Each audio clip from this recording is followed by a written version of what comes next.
Olá, tudo bem? Meu nome é Rômulo, sou da empresa Renova Lux, empresa especializada em equipamento solar. Deixa eu só botar meu celular aqui no silencioso. E hoje a gente vai falar sobre sistema solar, mas a gente vai falar de um assunto mais comercial do que técnico, né? Então, se você está assistindo o nosso vídeo, né, e porventura esteja esperando alguma informação mais técnica, mais precisa, não é esse o intuito, tá? O intuito aqui é da gente trazer a informação para aqueles que estão iniciando aquelas dúvidas, né, que estão querendo saber mais sobre projetos solares, como que é, o que eles precisam ter, o que eles precisam saber para começar a entender, né, o que eles precisam pesquisar, né? Então esse aqui é o foco desse vídeo, né, é trazer uma luz para aqueles que estão iniciando, porque não é um investimento, né, gente? Vamos olhar aqui, porque é como se você fosse comprar um carro. Alguém chegasse para você, olha, anda de carro, que carro é bom. Aí você vai falar assim, pô, então vou ali comprar um carro. Não é, você tem que entender algumas coisas sobre o carro antes de chegar comprando, né? Até para a sua segurança, entendeu? E para o seu futuro, né? Qual é o melhor carro para o seu futuro.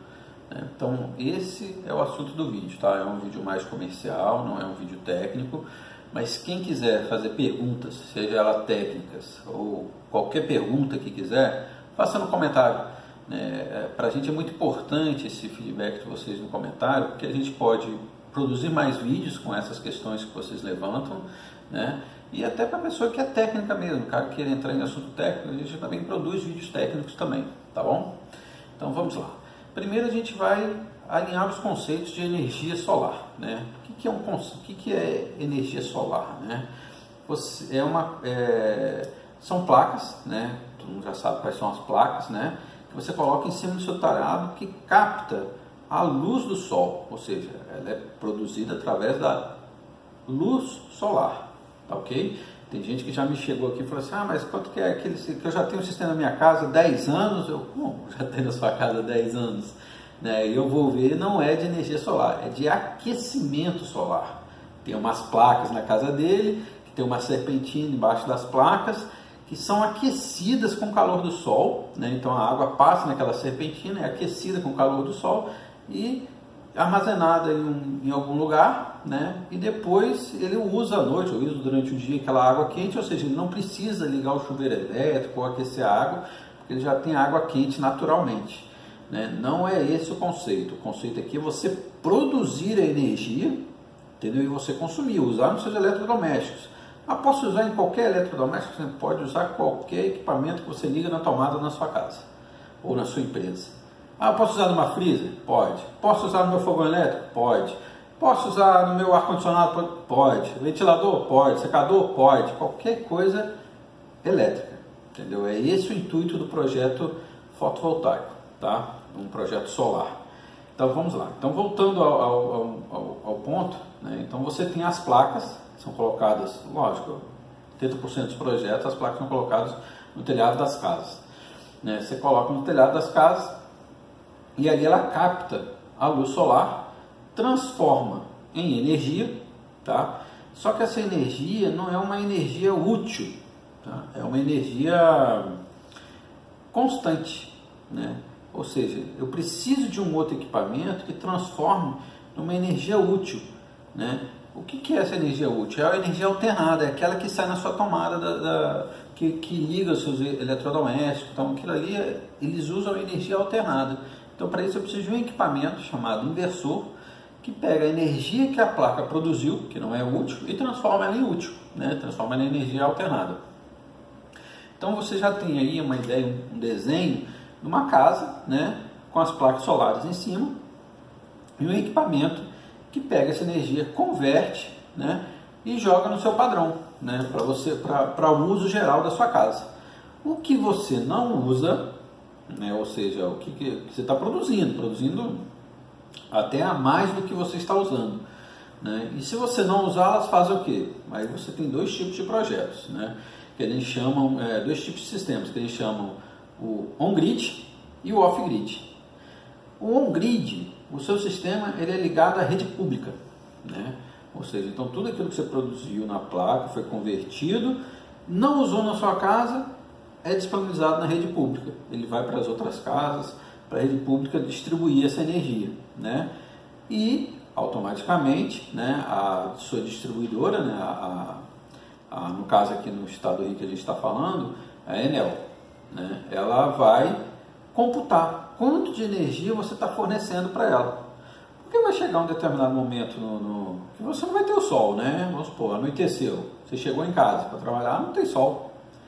Como é que você vai? Você vai chegar para a Enel, precisa de energia, né? Então você vai ligar lá o seu liquidificador, vai estar pegando energia da onde? Da Enel. Então quando chega no final do mês, ela vai fazer uma comparação de quanta energia você produziu naquele mês e jogou para ela, né? E quanto você pediu a ela de volta. Então, se você produziu 300 e usou 200, sobrou 100 de crédito, né? Esse crédito de quilowatts fica armazenado durante 5 anos. Presta atenção, 60 meses seu crédito fica guardado lá, esperando um mês ou outro que você não consiga atingir sua produção, e aí ela vai lá naquele colchãozinho e pega e abate da sua produção, do seu colchão, e equilibra sua conta, né? Então esse desenho que eu estou falando para vocês é um sistema on-grid. E o off-grid, o nome já está falando que é fora da rede, né? Ou seja, você vai precisar de baterias que funcionam com o seu sistema. Então essas baterias, elas vão ser conservadas. Então você vai precisar das placas, um inversor e bateria. Então aí já são três equipamentos, né? Interligados, né? Tudo ligado, e você vai gerar a sua energia ali. Você não vai precisar da rede para gerar a sua energia, porque você vai estar armazenando energia para quando chegar à noite, ou até durante o dia mesmo, você ter as energias armazenadas em algum lugar, no caso na bateria. O diferencial desses dois projetos é que o de off-grid, que é o que tem a bateria, se torna um projeto mais caro, até porque a bateria ela tem uma vida útil curta, né? Se ela tivesse uma vida útil longa, né, que nem as placas que tem a garantia aí de autonomia de 25 anos, né, e aí ia ser uma beleza, né? Você botava a bateria, né, e não precisava mais da distribuidora. Então, só que não, as baterias ela tem uma vida muito curta, de 3 anos. Então, a cada 3 anos você vai ter que trocar essas baterias, né, por novas, para poder ter um condicionamento melhor de energia armazenada. Mas então, para que serve quais seriam as soluções aplicadas ao off-grid? Para quem é isolado da rede pública, seria uma solução muito importante, né? Ou seja, você vai ter energia lá numa fazenda ou no sítio, algum lugar que seja muito isolado, ou para situações muito específicas. Por exemplo, tem um professor em uma faculdade aqui da região que ele precisava, a faculdade estava com uns probleminhas de corte de luz, né? Porque não estavam pagando a energia, então estava com problema de corte de luz. Então ele precisava que aquele freezer, que tinha material genético, de 10 anos de pesquisa dele, fosse energizado e que mesmo que faltasse luz, tivesse energia, né? Então o projeto ali foi feito, um projeto solar com bateria, né? Um off-grid, só para aquele freezer. Então foi um caso muito específico, e é caso também de pessoas que querem fazer em outras regiões mais afastadas, né? E isso é viável, tá? Então, para este tipo de caso, beleza, né? Agora, para você que está numa região pública, região que você tem ligação elétrica pública, não convém. Você vai trocar 6 por meia dúzia, você vai sair da rede elétrica para entrar numa rede de bateria. Você vai ter que ficar trocando, renovando. Se você botar na ponta do lápis a economia, você não tem nenhuma, porque a cada 3 anos você tem que comprar um banco de bateria, então não compensa, certo? Trocar os 6 por meia dúzia. Já esse formato, o on-grid, ou seja, onde as placas são ligadas direto, sua casa é ligada na rede pública, ou seja, o que você não consumir, você transforma, esse sim, a viabilidade é espetacular. Porque é um projeto que, se você olhar aí, quanto que custa um projeto? Né? As pessoas me perguntam isso muito, né? A gente precisa fazer um cálculo para saber o quanto que você precisa produzir, para a gente poder saber quantas placas você vai precisar, quantos inversores você vai precisar, qual é a estrutura que você vai precisar. Então, é muito difícil a pessoa chegar para mim e dizer, minha conta é R$200, minha conta é 500, minha conta é 1.000, minha conta é 5.000. a gente precisa fazer um cálculo. Primeiro, porque a gente precisa saber a localização da onde vai ser a instalação no globo terrestre. Por que no globo terrestre? Porque a incidência solar, né, no nosso planeta, ela é diferente em cada momento do dia e do ano no nosso planeta. E você está posicionado em um local, e aquele local já foi mapeado, onde que é a incidência solar daquele local, né? Então você tem, por exemplo, no sul a incidência solar é menor, no nordeste é maior, né? Então você fala assim, pô, então quem está no nordeste vai ter uma vida muito boa solar, né? E quem está no sudeste vai ter uma vida mediana solar.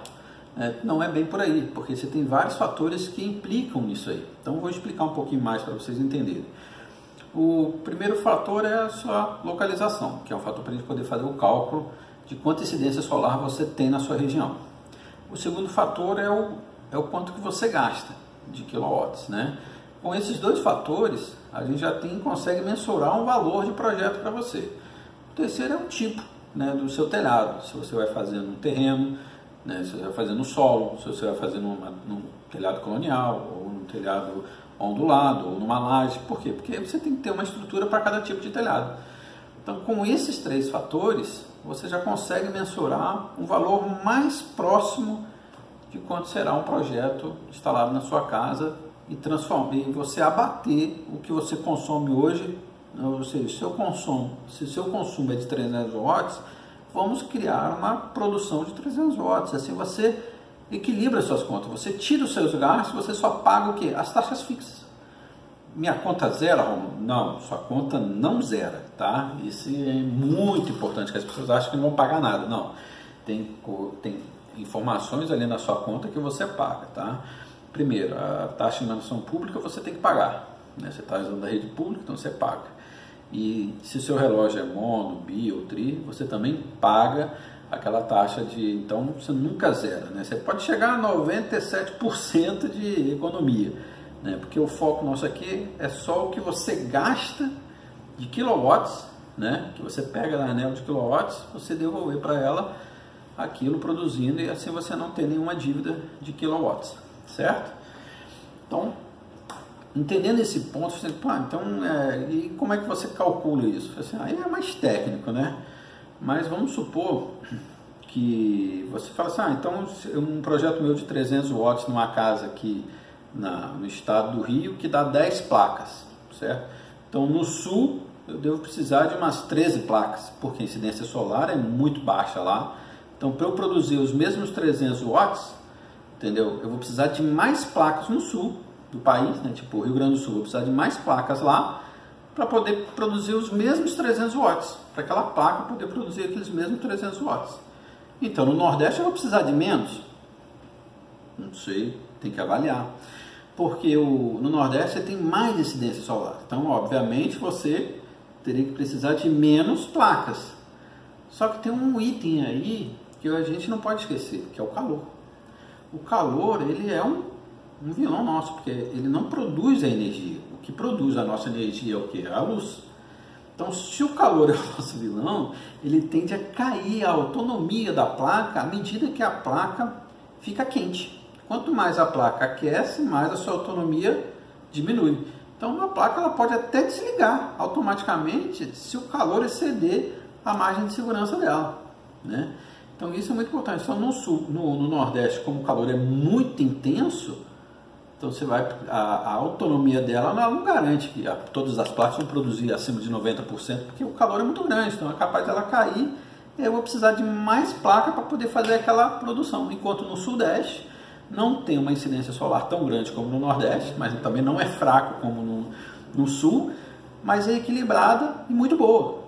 E tem uns diferenciais muito bons também aqui na região do Sudeste, que é o vento.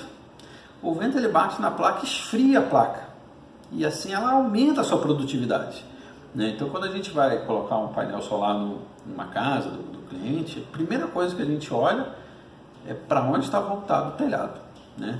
Porque se o telhado do cliente, né, tiver voltado para o nascente, é um espetáculo, né? Mas se ele tiver voltado para o poente, não é tão bom. Por quê? Qual que é a diferença? O nascente, as placas, elas chegam da madrugada geladinha, né? Então quando pega os primeiros sol, ela tá um espetáculo de produção, entendeu? Quando chega meio-dia, que é a incidência solar melhor, né, a produção dela está 100%, né? Estou tentando chegar a 100%, né?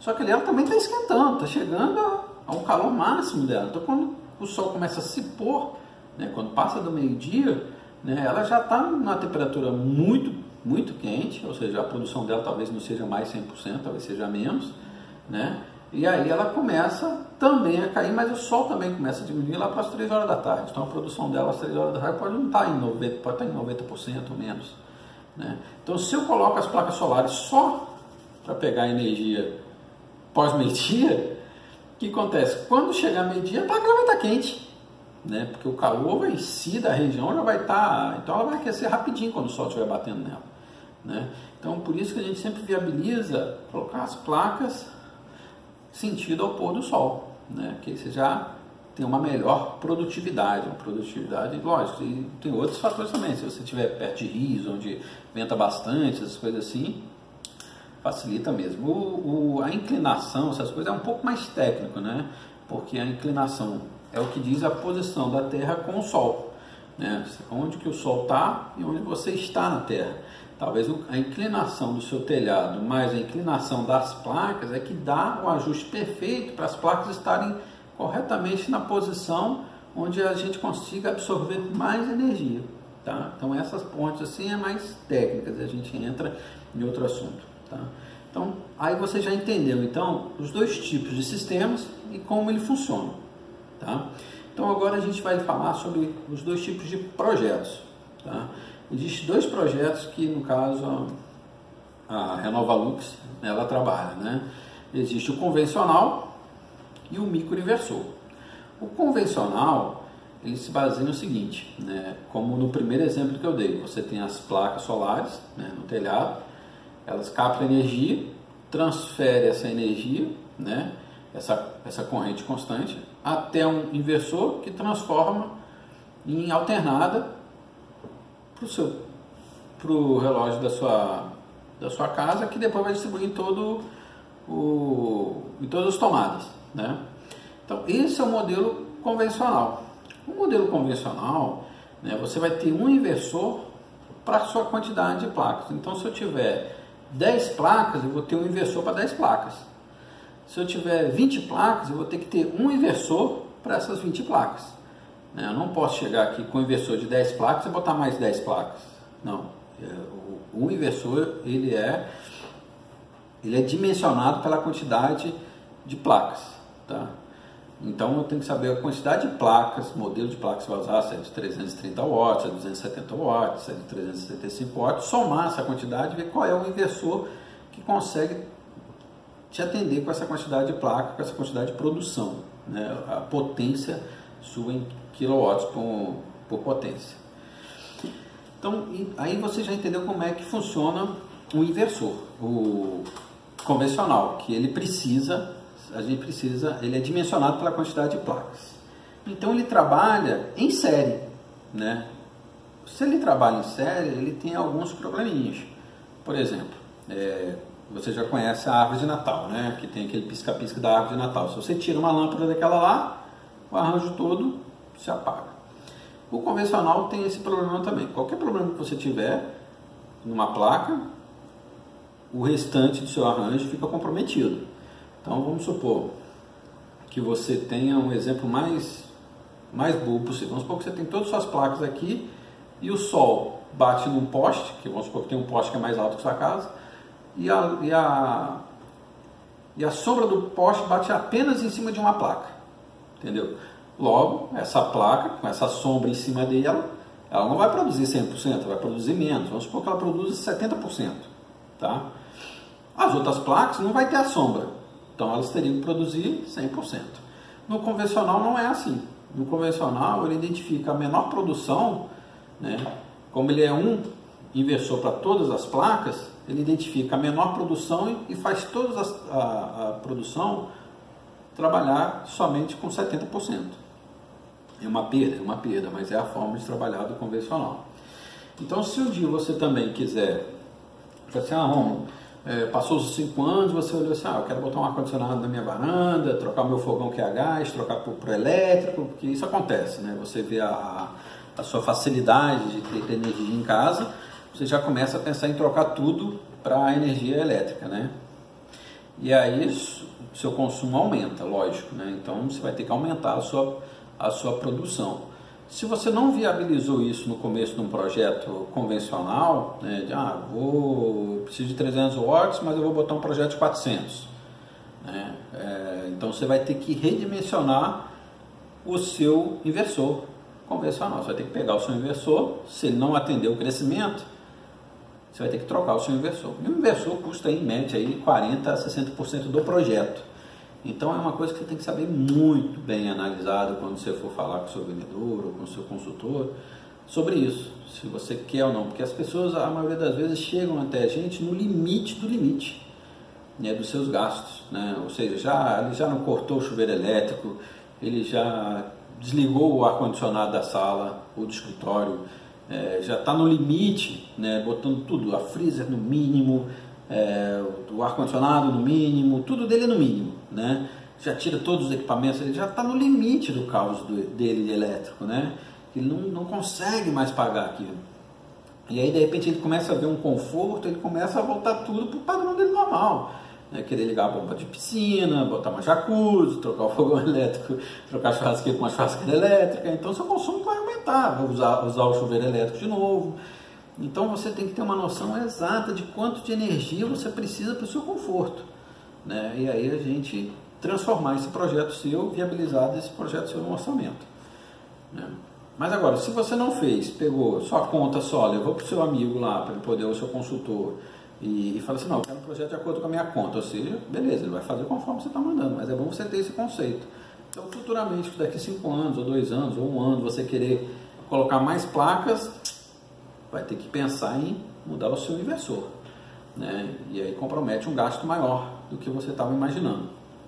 Então esses são um ponto fraco dos inversores convencionais, né? Ele é mais barato, né? Tende a ser de 10% a 20% mais barato que um microinversor, mas é um ponto fraco, né? E tem mais coisa, além da produção em série que eu falei, né? Você tem um sistema que ele não consegue ter placas mistas, ou seja, se eu estou aqui, instalei aqui 10 placas com inversor convencional da Canadians, né? E aí chegou uma outra placa e eu quero aumentar meu projeto, né?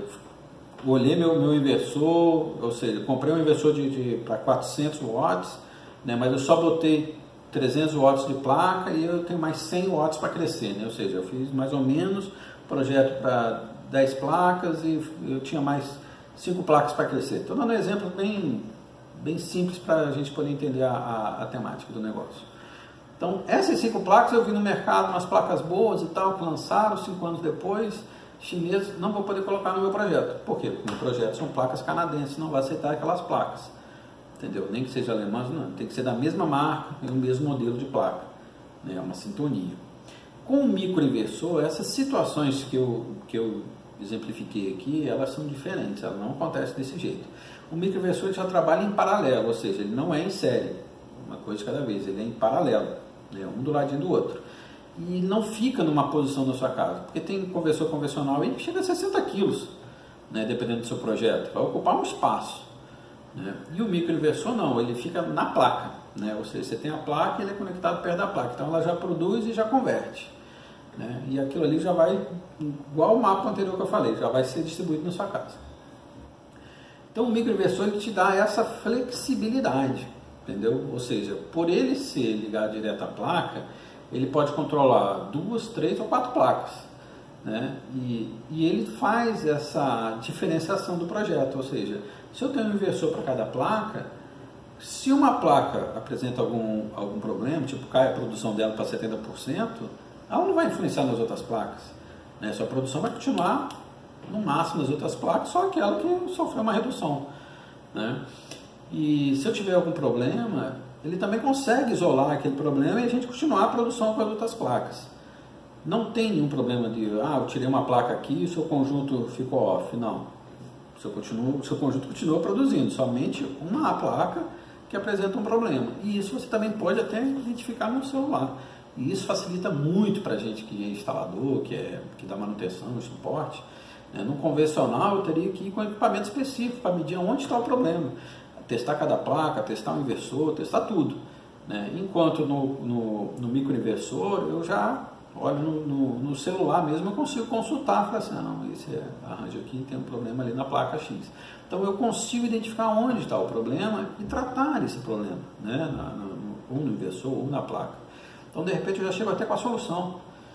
Então isso é muito mais ágil. E você também tem uma média aí de um atendimento, de uma garantia, Por exemplo, as placas têm, como eu falei logo no começo, as placas têm uma garantia de autonomia de 25 anos, E os inversores, se for os convencionais, dependendo do modelo e marca, vai de 1 ano até no máximo 15 anos, Mas aí é aquele mais top da linha das fabricações. Enquanto o microinversor, ele tem garantia de 25 anos. Então, ou seja, você tem uma solução que tem garantia de 25 anos no seu conjunto e o outro 25 anos só na placa e o resto você tem menos. Então, acho que balanceia. E se você olhar um pelo outro, qual que seria mais produtivo? Com certeza, o microinversor no futuro vai dominar o mercado, não vai dar para o inversor convencional. É uma tendência tecnológica mesmo, não tem como. Futuramente até a nossa empresa também vai parar de trabalharmos com convencional e só com o microinversor, exatamente por causa desses benefícios para os nossos clientes. É isso que a gente quer muito mais benefícios para os nossos clientes. Então, por isso que a gente faz esse vídeo, para trazer mais informação para você que está aí e saber como pesquisar. Então você tem tipos de placas, você tem a Canadian, você tem tanta Kissel da Alemanha, você tem a House, que é uma chinesa, você tem muitas placas. Se você botar tipos e fabricantes de placas, você vai ter um monte. Tem fabricação própria, Aí, assim também como tem os inversores, que também tem vários modelos e tipos. Aí fica a critério de quem você está perto de você para te dar suporte, manutenção, e de quem está atuando no mercado, dominando o mercado, porque você tem empresas, vamos lembrar que essas empresas elas podem existir de um dia e podem não existir mais no outro dia, então quem é que vai te dar manutenção e suporte disso? Falei assim, beleza, quais são os passos que eu tenho que fazer para fazer uma cotação e eu tenho que entender um pouco mais do meu projeto? O primeiro passo que todo analista vai pedir é a sua conta de luz e o tipo do seu telhado, qual que é, para ele poder fazer uma cotação. Então você vai receber uma cotação, vamos supor, da Renovalux, onde vai estar lá discriminado o valor do equipamento, que vai ser instalado na sua casa, ou escritório, ou empresa, a mão de obra do engenheiro, que a gente precisa de um engenheiro para poder fazer a validação do projeto, com a assinatura do CREA e tudo mais, e a mão de obra de instalação. Então vai ter esses 3 segmentos nos nossos projetos. Quando você visualiza isso, você fala assim, Romulo, então eu quero fechar. Qual é o primeiro passo? O primeiro passo é o engenheiro. Ele tem que ir até a sua casa e fazer uma avaliação técnica, do que precisa sua casa entrar em conformidade para a instalação da energia solar. Porque muitas vezes a casa não está aterrada, não tem os padrões dos fios, entendeu? Não está com alguma coisa, então ele vai fazer uma visão geral do que precisa e vai te fazer um checklist, E esse checklist você vai ter que botar em ordem, comprando equipamento. Ele chega em média 15 dias, às vezes chega antes, às vezes chega um pouco mais. Então nesse período você faz resolve esse checklist. Vamos resolvi, instalou as placas, eu chamo o engenheiro de novo para ele finalizar o processo, ou seja, ele vai fazer um desenho unifilar, onde vai estar um diagrama com todas as potências, cargas, placas da sua casa, e onde ele vai montar um dossiê que a gente vai mandar para a Enel, no caso a distribuidora aqui, e ela vai abrir um protocolo, um chamado, com esse número a gente passa para você, e você vai até a distribuidora pedir a troca do seu padrão. Aí ele vai lá no seu troca o padrão, ou vai fazer uma visita técnica primeiro. Depende de cada um, de cada localidade, como é que trabalha, né? Então, primeiro ele faz uma visita técnica, fez a visita técnica, você pede alinhamento padrão, o cara vai vir, vai trocar o seu padrão, e aí você começa a produzir, né? Nesse momento da produção é a parte mais importante que a gente tem que ficar mais ligado nessas situações, né? Se acabou não, a gente tem que ficar atento aí uns 2 meses aí de olho. Por quê? Porque a gente não é um sistema automatizado, né? Então você tem que conferir se sua energia está chegando direitinho, né? Porque uma coisa você está produzindo, jogando para sua distribuidora, mas será que sua distribuidora está computando?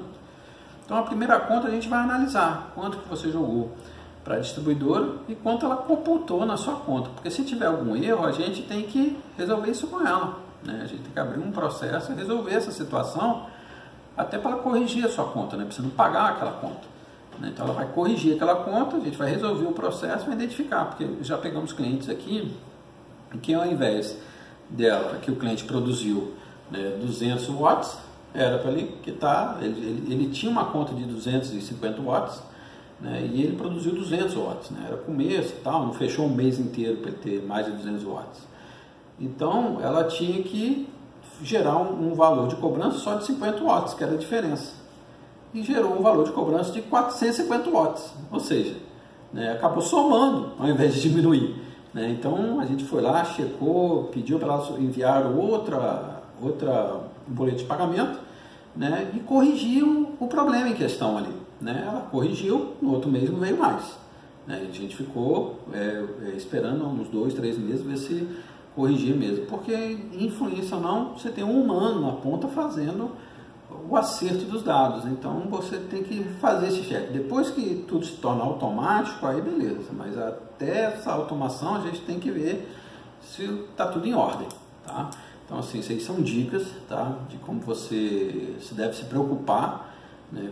Onde estão os pontos fracos, pontos fortes. O pessoal, e a instalação como é que é feita? O cara vai subir no seu telhado e vai instalar as placas.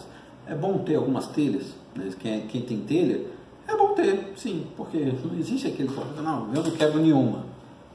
Tudo bem, mas quebra. Até hoje eu não fiz nenhuma instalação que eu não quebrasse pelo menos uma telha.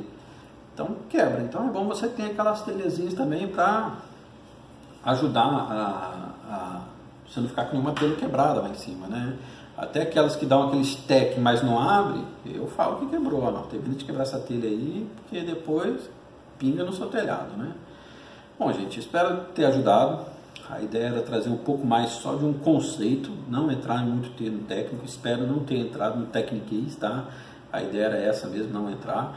E precisando, usando o nosso vídeo aí como um canal, vocês podem fazer um comentário, bota suas perguntas e a gente faz mais vídeo, tá bom?